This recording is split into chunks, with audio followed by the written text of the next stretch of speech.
বিদেশের বিভিন্ন বিশ্ববিদ্যালয়ে উচ্চশিক্ষা এবং গবেষণার স্বপ্ন দেখে অনেক শিক্ষার্থী। সেই পছন্দের তালিকার শীর্ষে রয়েছে যুক্তরাজ্য। বহুজাতিক সংস্কৃতি, একাডেমিক উৎকর্ষ এবং সেই সাথে আধুনিক গবেষণা সবকিছু মিলিয়ে শিক্ষার এক অনন্য পরিবেশ। একজন শিক্ষার্থী তার উচ্চশিক্ষার জন্য কেন যুক্তরাজ্যকে বেছে নেবে, কিভাবে প্রস্তুতি নেবে? বাংলাদেশে এমন কোনো প্রতিষ্ঠান কি আছে যেই প্রতিষ্ঠান একজন শিক্ষার্থীর এই বিদেশ যাত্রাকে সহজ করতে পারে? এমন অনেক বিষয় নিয়ে কথা বলবো আজকের আয়োজনে। প্রিয় দর্শক, আপনাদের সবাইকে ওয়েলকাম করছি প্রথমআলো.com-এর বিশেষ আয়োজন যুক্তরাজ্যে উচ্চশিক্ষার সুযোগ এবং প্রস্তুতি অনুষ্ঠানে। সাথে আছি আমি রুহানি সালসাবিল লাবণ্য। আর এই বিষয়ে আলোচনার জন্য আমার সঙ্গে অতিথি হিসেবে উপস্থিত আছেন যিনি যুক্তরাজ্য সহ বিভিন্ন দেশে উচ্চশিক্ষা অর্জনের জন্য শিক্ষার্থীদের গাইডলাইন দিয়ে থাকেন, সানজেন এডুকেশন লিমিটেডের প্রতিষ্ঠাতা ও প্রধান নির্বাহী কর্মকর্তা জনাব মনিরুল হক। স্বাগত আপনাকে। কেমন আছেন? আলহামদুলিল্লাহ, ভালো আছি। আপনি কেমন আছেন? জি, আমিও ভালো আছি। এখন যে সিনারিও দেখা যাচ্ছে যে আমাদের দেশের অনেক শিক্ষার্থীরই উচ্চশিক্ষার জন্য দেশ বেছে নেওয়ার ক্ষেত্রে যুক্তরাজ্যের প্রতি আগ্রহ ভীষণভাবে বাড়ছে। তো আপনার এক্সপিরিয়েন্স কি বলবেন যে আপনার প্রতিষ্ঠান কিভাবে তাদেরকে সাহায্য করছে? Thank you. অ্যাকচুয়ালি বাংলাদেশের স্টুডেন্ট, বিশেষ করে ইন্টারন্যাশনাল স্টুডেন্ট যখন বাইরে পড়াশোনার কথা চিন্তা করে তখন ব্রিটেন কিন্তু একটা অন্যতম ডেস্টিনেশন। ব্রিটিশ আমল থেকে শুরু করে আমরা যদি এখনও দেখি যে তাদের যে একাডেমিক যে ক্লাস এবং হচ্ছে আদার্স যেটা হচ্ছে সেটা হচ্ছে আপনার টোটালি হচ্ছে প্র্যাকটিক্যাল ওরিয়েন্টেড। এই জন্য হচ্ছে সব স্টুডেন্টরা যারা বাইরে পড়াশোনা করতে চায় যুক্তরাজ্যকে অনেক বেশি চুজ করে থাকে।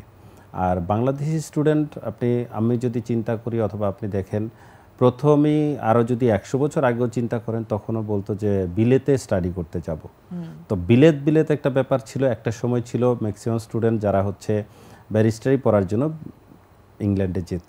বাট এখন কিন্তু সব ধরনের সাবজেক্টেই কিন্তু পড়াশোনা করার জন্য ইংল্যান্ডে যায় স্টুডেন্টরা। আচ্ছা, যদি এখনকার পার্সপেক্টিভ থেকে জানতে চাই যে এই মুহূর্তে স্টুডেন্টরা যুক্তরাজ্যে কোন বিষয় বা কোর্সে বেশি আবেদন করে থাকে? অ্যাকচুয়ালি হচ্ছে Bangladeshi student bachelor, masters, PhD 3 টাইপের স্টুডেন্টরা হচ্ছে ইউনাইটেড কিংডমে অ্যাপ্লাই করে। তার মধ্যে হচ্ছে ব্যাচেলার স্টুডেন্ট আমার দেখা মতে বিজনেস রিলেটেড স্টুডেন্ট এবং হচ্ছে কম্পিউটার সায়েন্স বেশি স্টুডেন্ট অ্যাপ্লাই করে থাকে। পাশাপাশি যদি মাস্টার্সের স্টুডেন্ট থাকে তাহলে তারা একটু ডাইভার্সন চিন্তা করে, যে এখন বর্তমান যুগে যদি চিন্তা করি তাদের যে চিন্তা চেতনা শুধু বিজনেস না, আর একটু এআই রিলেটেড অথবা টেকনোলজি রিলেটেড অথবা আদার্স রিলেটেডগুলো ডিফারেন্ট টাইপ অফ সাবজেক্টগুলো তারা পড়াশোনা করতে চায়। আর পিএইচডির ক্ষেত্রে যেহেতু একটা খুব অল্প শ্রেণীর স্টুডেন্টরা তারা চিন্তা করে যে পিএইচডি করবে। আর পিএইচডির জন্য কিন্তু বিশেষ করে যুক্তরাজ্যে অনেক ইউনিভার্সিটি তাদের হচ্ছে প্রচুর পরিমাণ স্কলারশিপ থাকে। তো এটা ম্যাক্সিমাম স্টুডেন্টরা যারা যায় হচ্ছে পাবলিক কোনো একটা গভর্নমেন্টের থ্রু থেকে জব করতেছে অথবা হচ্ছে পাবলিক কোনো টপ লেভেল কোম্পানিতে, মাল্টিনেশনাল কোম্পানিতে কাজ করে, তাদের থ্রু থেকে ম্যাক্সিমাম স্টুডেন্ট হচ্ছে পিএইচডিগুলো করতে চায়। ওকে, যখন এই যে বিদেশে উচ্চশিক্ষার জন্য যাওয়ার কেউ প্ল্যান করে অনেকগুলো বিষয় নিয়ে কনসার্ন থাকে, তার মধ্যে অন্যতম হচ্ছে পড়াশোনার খরচটা নিয়ে। তো স্কলারশিপের কথাটা সবাই চিন্তা করে। তো পড়াশোনার খরচ বা স্কলারশিপের এই বিষয়টি নিয়ে সানজেন এডুকেশন লিমিটেড স্টুডেন্টদেরকে কিভাবে সহায়তা করছে? ধন্যবাদ। অ্যাকচুয়ালি আমরা যেহেতু থার্ড ওয়ার্ল্ড কান্ট্রি বাংলাদেশ, এবং সানজেন এডু লিমিটেড সবসময় চেষ্টা করে স্টুডেন্টের হচ্ছে ফিনান্সিয়াল ব্যাপারগুলো, বিশেষ করে স্কলারশিপের ব্যাপারটা প্রায়োরিটি দিতে। তো আমাদের কোম্পানি থেকে প্রচুর স্টুডেন্ট বিশেষ করে হচ্ছে চায়নাতে স্কলারশিপ নিয়ে পড়াশোনা করতে গিয়েছে। তো ওই সময় আসলে চাইনিজ গভর্নমেন্টের একটা ভালো একটা অপরচুনিটি ছিল, ফ্রি অফ কস্টে স্টুডেন্টরা পড়তে যেত। ইভেন হচ্ছে তার হচ্ছে লিভিং কস্ট পর্যন্ত লাগতো না, সামটাইম তারা হচ্ছে আপনার ফান্ড পর্যন্ত রাইজ করতো। তো ওইটা একটা সময় ছিল, but very unfortunate after Covid আমাদের ওই ফান্ডটা চাইনিজ গভর্নমেন্টে অনেক কমে গেছে। এই জন্য হচ্ছে আমরা ওই কান্ট্রিগুলোতে, চায়নাতে এখন কম স্টুডেন্ট সেন্ড করি। বাট যদি আমি চিন্তা করি ফার্স্ট ওয়ার্ল্ড কান্ট্রি যেগুলো হচ্ছে ইউনাইটেড কিংডম, অস্ট্রেলিয়া, নিউজিল্যান্ড, তাদের স্কলারশিপ বিভিন্ন রকম স্কলারশিপ হয়, বাট ম্যাক্সিমাম টাইমে দেখা যায় অত বেশি স্কলারশিপটা স্টুডেন্টরা পায় না। সামটাইম 10%, 20%, 30%, সামটাইম 50% পর্যন্ত স্কলারশিপ পেয়ে থাকে। তো আমাদের সবসময় টার্গেট থাকে স্টুডেন্টের একাডেমিক এবং ইংলিশ রিকোয়ারমেন্ট ম্যাচ করে কিভাবে আরও বেশি স্কলারশিপ পাওয়া যায়, সেই প্রক্রিয়াগুলো নিয়ে কিন্তু আমরা ম্যাক্সিমাম সময় কাজ করে থাকি। আচ্ছা, তো কস্টিংয়ের পরে আরও একটি বিষয় চলে আসে যেটা নিয়ে সবার খুব বলবো যে শঙ্কা থাকে, সেটা হলো ভিসা প্রসেস বা ডকুমেন্টেশন। তো এই ভিসা প্রসেস এবং ডকুমেন্টেশনের বিষয়টিতে আপনারা কিভাবে হেল্প করে থাকেন স্টুডেন্টদেরকে? Thank you. এটা একটা বড় কনসার্নের জায়গা স্টুডেন্টের জন্য।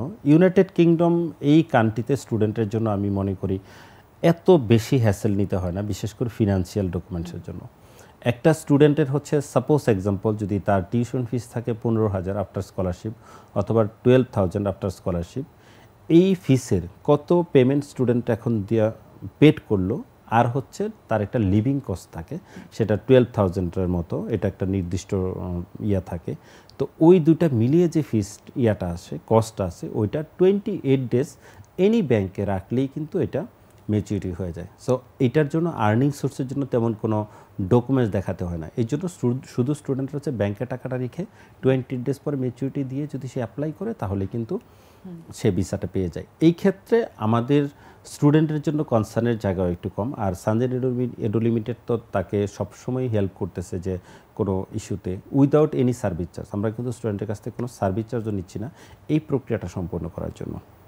ওকে, তো আরও একটি বিষয় নিয়ে সবার কনসার্ন থাকে যে পড়াশোনা শেষে ক্যারিয়ার বিল্ড আপ করবো কীভাবে, তাই না? সেটা হওয়াটাই খুব স্বাভাবিক। তো যুক্তরাজ্যের ক্ষেত্রে যদি বলি যে বাংলাদেশের একজন শিক্ষার্থী কিভাবে যুক্তরাজ্যে পড়াশোনা শেষে ক্যারিয়ার গড়তে পারে, আপনারা কিভাবে পরামর্শ দিয়ে থাকেন? ধন্যবাদ। অ্যাকচুয়ালি যুক্তরাজ্যে হোক আর যেই কান্ট্রিতে হোক, বাংলাদেশের স্টুডেন্টরা যখন যায় তাদের একটা টার্গেট থাকে যে একাডেমিক কমপ্লিট করার পরে কিছু স্টুডেন্ট টার্গেট থাকে যে হোম কান্ট্রিতে এসে তার কান্ট্রিকে সার্ভাইভ করবে, খুবই কম, লিমিটেড। আর ম্যাক্সিমাম স্টুডেন্টরাই হচ্ছে ওইখানে জব খুঁজে এবং হচ্ছে সেখানে সেটেল হওয়ার জন্য চিন্তা করে। আমি যুক্তরাজ্যে সেটেল হওয়ার জন্য যেই প্রক্রিয়াটা বর্তমানে আছে এটা ডে বাই ডে চেঞ্জ হয়। আমি এখনকারটাই যদি বলি, একটা স্টুডেন্ট ধরেন হচ্ছে ব্যাচেলার জন্য গেল, সে 3 বছরে কমপ্লিট করবে। মাস্টার্সের গেলে সে হচ্ছে 1 বছরের মধ্যে কমপ্লিট হবে। যেখানেই হোক ওইখানকার একটা ডিগ্রি পাওয়ার পরে সে 2 ইয়ার্সের ওয়ার্ক পারমিট পাবে, 24 মান্থের একটা ওয়ার্ক পারমিট পাবে, পিএসডব্লিউ, পোস্ট স্টাডি পারমিট। ওই 2 বছরের মধ্যে যে কোনো একটা স্পন্সর জব স্টুডেন্টকে ম্যানেজ করতে হবে, any kind of sponsor job. সেটা হেলথ কেয়ার হতে পারে, রেস্টুরেন্ট হতে পারে, অথবা যে কোনো জায়গায় গভর্নমেন্টের থ্রুতে হতে পারে, প্রাইভেট হতে পারে, ইভেন নিজেও সেলফ স্পন্সরও করা যায় নিজে বিজনেস ওপেন করে। তো ওই যখন স্পন্সরটা পেয়ে যাবে সে, তারপরে 5 বছর যদি সেম ভিসায় সে থাকে তাহলেই সে আইএলআরের জন্য, ইন্ডিপেন্ডেন্ট লিভ টু রিমেইনের জন্য অ্যাপ্লাই করতে পারে। তো এই জায়গাটাই হচ্ছে চ্যালেঞ্জের জায়গাটা আমি বলবো, যেটা হচ্ছে স্টুডেন্টকে একাডেমিক কমপ্লিট করার পরে দ্রুত একটা জব বের করা, যেটা হচ্ছে স্পন্সর জব। যদি স্পন্সর জব পেয়ে যায় তাহলে কিন্তু আর নিয়ে কোনো কনসার্ন থাকে না। তো এই প্রক্রিয়াটা কিন্তু গভর্নমেন্ট মাঝে মাঝে চেঞ্জ করে। যেমন সামনে যেটা গভর্নমেন্ট পরিকল্পনা করতেছে সেই রুটটাকে 10 ইয়ার্স করে ফেলবে, অথবা হচ্ছে পিএসডব্লিউ বলতেছে 18 মান্থ করবে। বাট রাইট নাও যে রুলসটা আছে সেটা হচ্ছে 2 ইয়ার্সের পিএসডব্লিউ আছে এবং হচ্ছে 5 ইয়ার্সের রুট স্টিল আছে। এখন যে স্টুডেন্টরা যারা পড়াশোনা করতেছে তারা এই ফ্যাসিলিটি পাবে, এবং হচ্ছে আপকামিং যে স্টুডেন্টরা যাচ্ছে তারাও এই ফ্যাসিলিটি পাবে আনটিল যতক্ষণ পর্যন্ত না ওই রুলসটা চেঞ্জ হয়। ওকে, একটু নিরাপত্তা নিয়ে কথা বলতে চাই যে একজন শিক্ষার্থীর নিরাপত্তা, আবাসন এবং মানিয়ে নেওয়ার যে বিষয়টি, এই দিকগুলোতে আপনারা কিভাবে পরামর্শ দিয়ে থাকেন? দেখুন, আমরা একটা জিনিস সবসময় করি সানজেন এডু লিমিটেড, স্টুডেন্টকে সর্বোচ্চ প্রায়োরিটি দিয়ে চেষ্টা করি স্টুডেন্টকে কিভাবে সাপোর্ট দেওয়া যায়। একটা স্টুডেন্ট ধরেন হচ্ছে, আমাদের কিন্তু লন্ডনে কিন্তু আমাদের অফিস আছে, তো আমরা চেষ্টা করি স্টুডেন্টকে হচ্ছে তার এয়ারপোর্ট থেকে পিক আপ থেকে শুরু করে যদি কোনো জায়গায় যদি সাপোর্ট লাগে তাকে থাকার অ্যাকোমোডেশন ব্যবস্থা করে দেওয়ার জন্য। ইভেন যদি কখনো প্রয়োজন হয়, আমাদের যেহেতু অনেক কমিউনিটি খুবই স্ট্রং এবং আমরা অনেকেরই চিনি, আমাদের কোম্পানিও এখানে আছে, এরকম কোনো এক্সপেরিয়েন্স পার্টিকুলার শেয়ার করবেন যে সেখানে অ্যাকোমোডেশন সমস্যা হয়েছে আপনারা প্রোভাইড করেন? এটা হিউজ হয়, অ্যাকোমোডেশন সমস্যা অনেকেরই হয়, কারণ যাদের ফ্যামিলি থাকে, পরিচিত থাকে, তারা তো সামহাও ব্যবস্থা করে ফেলে। ইভেন অ্যাকোমোডেশন কোম্পানিও আছে, আমাদের অনেক কোম্পানির সাথে আমাদের পার্টনারশিপ আছে, তারাও আমাদেরকে হেল্প করে এটার সাপোর্ট দেওয়ার জন্য। আর আমরা নিজে ব্যক্তিগতভাবে যদি প্রয়োজন হয় সেটাও হেল্প করে থাকি। পাশাপাশি যদি মনে করেন এখানে যাওয়ার পর তো একটা স্টুডেন্টের পার্ট টাইম জবেরও একটা মানে ডিমান্ড থাকে, কারণ হচ্ছে বাংলাদেশের মতো এখানে তো লিভিং কস্টটা এত কম না। দেখা যাচ্ছে যে প্রায় 400 পাউন্ড চিন্তা করলে কিন্তু আমরা কিন্তু এখানে 60-70,000 টাকা হয়ে যায়, ইটস হিউজ। তো প্রথম যে সার্ভাইভাল টাইম সেটাতে আমরা সর্বোচ্চ চেষ্টা করি স্টুডেন্টকে সাপোর্ট দেওয়ার জন্য, যাতে করে স্টুডেন্ট প্রথম একটু 6 মান্থে যে সেটেল হয়ে যায় তখন কিন্তু আর ওইরকম সমস্যা থাকে না। আরেকটা জিনিস আপনি বলেছেন যে নিরাপত্তা, আমি বলবো এখনও পর্যন্ত আপনি স্টুডেন্টরা গুগল করে পেয়ে যাবে, one of the safest country হচ্ছে ইউনাইটেড কিংডম। ইভেন আমি যেহেতু আমি নিজেও ইউকেতে থাকি, তো ইউকে পুলিশের কাছে কিন্তু আর্মস থাকে না। সো এটা খুবই একটা সিগনিফিক্যান্ট ইস্যু যে ওইখানকার বর্তমান জীবনযাত্রা এবং আদার্স এক্সিলেন্ট, এবং স্টুডেন্টের নিরাপত্তার জন্য কোনো দ্বিতীয় চিন্তা করার কোনো সুযোগ নেই, চিন্তা করতে হবে না। গ্রেট। তো সানজাইন এডু লিমিটেডের একটু সাফল্য নিয়ে যদি শুনতে চাই যে এখন পর্যন্ত কতজন স্টুডেন্টদেরকে আপনারা পাঠিয়েছেন বিদেশে উচ্চশিক্ষার জন্য? আমরা আমাদের 2008-এ আমাদের কোম্পানি এস্টাবলিশড। আমি যদি একটু ওভারভিউটা বলি, আমরা ম্যাক্সিমাম টাইমে চেষ্টা করেছি হচ্ছে স্কলারশিপ নিয়ে কাজ করার জন্য এবং মেডিকেল এডুকেশন নিয়ে কাজ করেছি। আমাদের 3000-এর উপরে মেডিকেল ডক্টর যারা হচ্ছে বাংলাদেশে এসে বিভিন্ন সেক্টরে কাজ করতেছে, ইভেন পাবলিক এবং প্রাইভেট মেডিকেল কলেজগুলোতে কাজ করছে। আর পাশাপাশি হচ্ছে আমরা আফটার কোভিডের পরে আমাদের কোম্পানি একটা সিগনিফিক্যান্ট চেঞ্জ আসে। আমরা ইউনাইটেড কিংডম, অস্ট্রেলিয়া, কানাডা এই ফার্স্ট ওয়ার্ল্ড কান্ট্রিগুলোতে কাজ করি। অলমোস্ট আমি যদি বলি 5000+ স্টুডেন্টকে আমরা রিক্রুট করেছি ফ্রম 2008 থেকে। ওকে, গ্রেট নাম্বার। তো সব থেকে কোন সাফল্যটি গর্বের? কোনো একজন স্টুডেন্টের একটু যদি ব্যাকগ্রাউন্ডটা শুনি, স্টোরিটা অন্যদেরকে ইন্সপায়ার করার জন্য। অ্যাকচুয়ালি স্টুডেন্টদের সাফল্যের আমার জায়গা থেকে সবচেয়ে বেশি আমি অনেক এক্সপিরিয়েন্স পেয়েছি। ইভেন আমি সামটাইম আমি ফ্লাইটে যখন বিদেশে যাই, আমার অনেকবার ফ্লাইটেও আমার স্টুডেন্টের সাথে দেখা হয়েছে, এবং স্টুডেন্টরা যখন বলে যে স্যার ভালো আছি, তখন খুব ভালো লাগে। ইভেন হচ্ছে আমি বিশেষ করে অস্ট্রেলিয়া, নিউজিল্যান্ড এবং কানাডাতে যখন কখনো আমি নিজে ট্রাভেল করি, আমি এটা খুবই মানে একটা কি বলে সিগনিফিক্যান্ট ইস্যু যে যদি কেউ জানতে পারে যে আমি ওইখানে গিয়েছি, তারা মানে সামহাও দুপুরে খাবার খাওয়াবে না, কি করবে না, কিনে দিবে, গিফট করবে, ইভেন লাকেজটা পর্যন্ত ধরতে দেয় না। সো এটা একটা মানে প্রাপ্তির জায়গা আমার মনে হচ্ছে যে ওরা তখন এখানে সেটেল হয়ে যায়। যেই স্টুডেন্টকে আমরা দেখেছি যে প্রথম যাওয়ার পরে কান্নাকাটি করতো, বাট এখন দেখা যাচ্ছে যে সে একটা সেটেলমেন্ট হয়েছে, এখানে বাড়ি কিনে ফেলছে, এখানে গাড়ি কিনে ফেলছে। তো এই জায়গাগুলো যখন দেখি আমার নিজের কাছে অনুভূতি লাগে। আমি একটা স্টুডেন্টের কথা বলবো আপনাকে, যেহেতু একটা স্পেসিফিক হিস্ট্রি বলছেন। আমি একজন স্টুডেন্টকে হচ্ছে চায়নাতে, নাম হচ্ছে আরিফুর রহমান, ওকে আমি চায়নাতে কুনমিং ইউনিভার্সিটি থেকে সে স্টাডি করার জন্য গিয়েছিল। আমি তাকে নিজে বাংলাদেশ থেকে ওর সেম ফ্লাইটে আমি গিয়েছিলাম। তো যাওয়ার পরে সে ওইখানে সেটেল হতে পারতেছে না, কারণ ফুডিংটা তার অ্যাডজাস্ট করতেছিল না। তো আমাকে খুব রিকোয়েস্ট করলো, স্যার আপনি কাজ করেন, আমাকে একটু টিকিট করে দেন, আমি তো এখানে অ্যাডজাস্ট করতে পারবো না। তো আমি বললাম যে এটা তো তোমার কোনো সলিউশন না, তুমি থাকো, চেষ্টা করো। তো আমি 2-3 দিন ওকে নিয়ে কেএফসি আদার যেগুলো হচ্ছে মোটামুটি রিলেটেড খাবার এবং বাংলাদেশি রেস্টুরেন্টে নিয়ে গেলাম। তো একটু তাকে অ্যাডজাস্ট করানোর চেষ্টা করলাম। আমি তাকে অনেক রিকোয়েস্ট করে রেখে আসলাম। আলহামদুলিল্লাহ সেই ছেলেটা তখন ওই ইউনিভার্সিটিতে গ্রাজুয়েট কমপ্লিট করার আগেই হচ্ছে তাদের ইউনিভার্সিটিতে সে জব পেয়ে যায়। তারপরে সে ওইখানে কমপ্লিট করে এসে এখন দুবাইতে সে থাকে। দুবাইতেও সে একটা কোম্পানি করেছে, ইজ দ্য হিউজ। আমি এয়ারপোর্টে নামার সাথে সাথে সে আমাকে নিয়ে যাবে, কোথায় কি করবে না করবে, একদম অন্যরকম একটা। এবং সে সবাইকে বলে বেড়ায়, ইভেন আমাদের ফেসবুক লাইভেও সে অনেকবার এসেছে যে আজকে মনিরুল স্যারের কারণে আমি এত ভালো পজিশনে আসতে পারছি, আদারওয়াইজ হয়তো বা আসতে পারতাম না। আমি তখন যদি উনি আমাকে বাংলাদেশে পাঠাইতো, তাহলে কিন্তু আজকে আমার হয়তো বা দুবাইয়ের মতো জায়গা, আমার এত ব্যবসা বাণিজ্য এত কিছু থাকতো না। এটা সবাইকে বলে বেড়া, আমার সামনে না শুধু, আমি আড়ালেও শুনেছি অনেকবার। তো এই স্বপ্নগুলো যখন শুনি তখন খুব মানে ভালো লাগে, এনজয় করি, আরো বেশি তখন এইগুলা করতে ইচ্ছা করে। আচ্ছা, যারা বিদেশে পড়তে যেতে চায় কিন্তু দ্বিধায় আছে, তাদেরকে আপনি কি বার্তা দেবেন? দেখুন, এখন যেই গ্লোবালি যেভাবে চলছে, যেভাবে টেকনোলজি এবং আমাদের সোশ্যাল অ্যাক্টিভিটি যেভাবে বাড়ছে, আমি মনে করি দ্বিধা সংকোচের কিছু নাই। প্রপার ওয়েতে তার একটা পরিকল্পনা থাকাটা জরুরি। বিশেষ করে পরিকল্পনার মধ্যে অন্যতম হচ্ছে তার একাডেমিকটা ভালো করাটা খুবই জরুরি। দ্বিতীয়ত হচ্ছে তার ফিনান্সিয়াল ব্যাপারটা, এবং থার্ড হচ্ছে তার ইংলিশ প্রফিসিয়েন্সি। এই তিনটা যদি সে সমন্বয় করতে পারে, আমি মনে করি এটা দ্বিধা সংকোচের কিছু না। যদি গ্রাম থেকে একটা স্টুডেন্ট ঢাকা শহরে এসে সে কোথাও ভর্তি হয়ে পড়াশোনা করে, অলমোস্ট সিমিলার।